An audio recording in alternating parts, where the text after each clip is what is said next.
السلام عليكم مشاهدينا الكرام.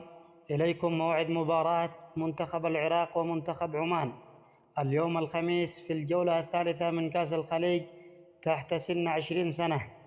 والقنوات الناقلة للمباراة سيواجه منتخب العراق نظيره منتخب عمان في الجولة الثالثة اليوم الخميس، وستجرى مباراة المنتخب العراقي والمنتخب العماني في الجولة الثالثة اليوم الخميس 4/9/2025 في تمام الساعة 2:30 مساء بتوقيت المغرب وتونس والجزائر، وفي تمام الساعة 4:30 مساء بتوقيت مصر والسعودية والعراق واليمن إن شاء الله.